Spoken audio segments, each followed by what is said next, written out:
If you're in the competition precision rifle world, you've probably seen people using quick dial tape or race turrets on their rifles. Whether it's a full-blown tape system that you can purchase or just using colored pencils on their turret, it's a quick way to dial dope on the clock that might net you a few extra points during a stage.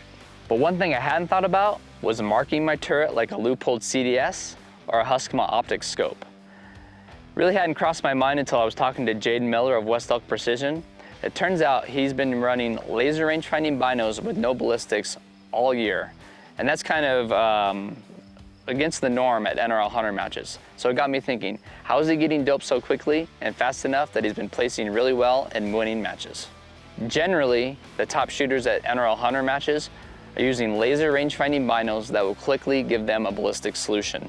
Any time wasted waiting on the binocular or marking a reference card on your arm board is wasted time that you could be shooting. And that's what kind of got me going down this rabbit hole of marking my turrets like a CDS system.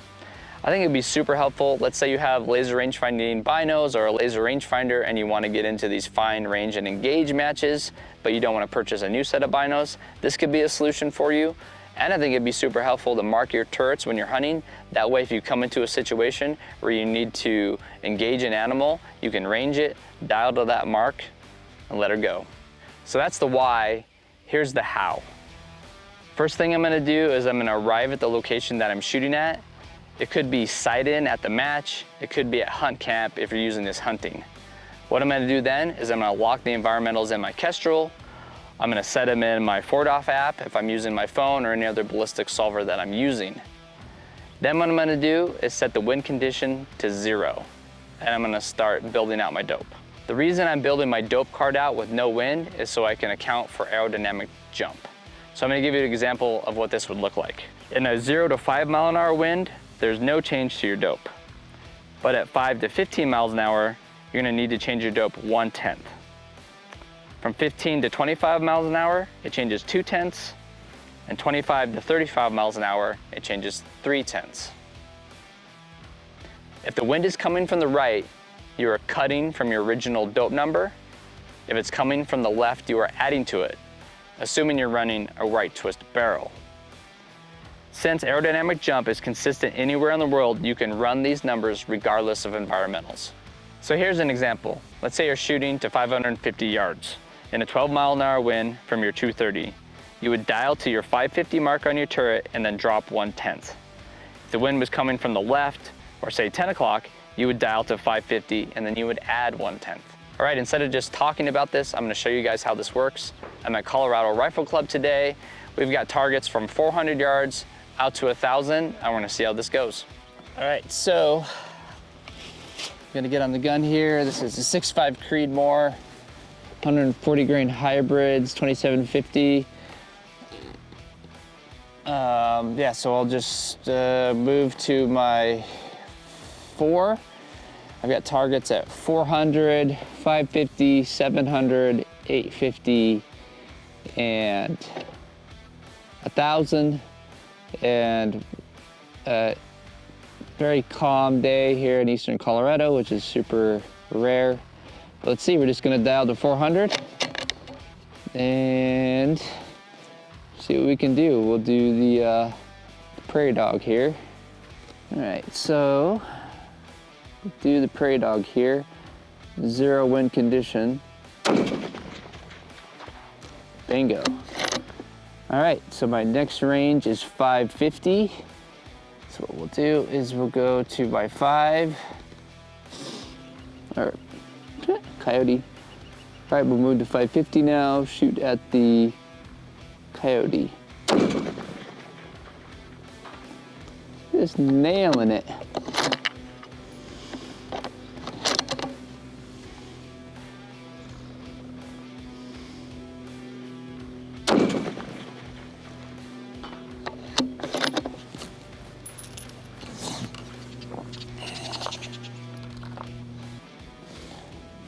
All right, next target, 700 yards. I'm gonna move to my 700 mark. Here. Let's try for the deer first.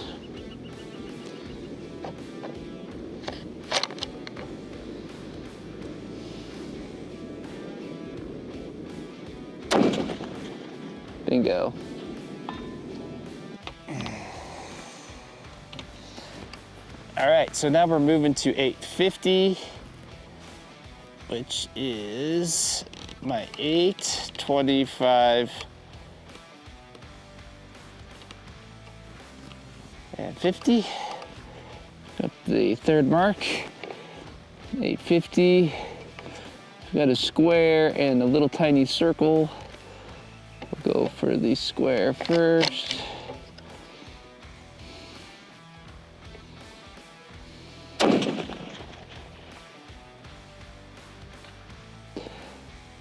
That's what an edge hit looks like. And then getting a little wind out there.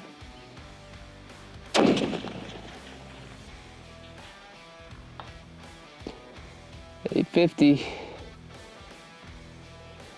4/10 of wind.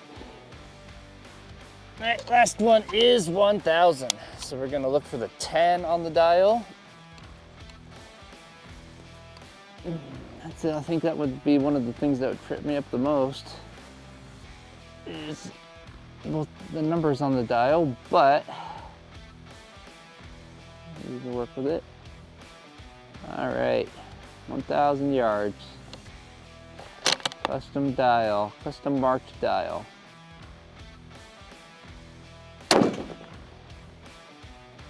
Bingo.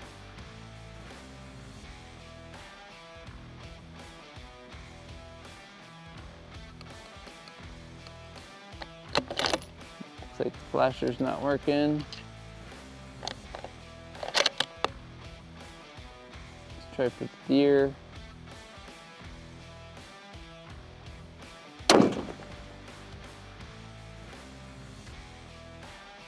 No problem.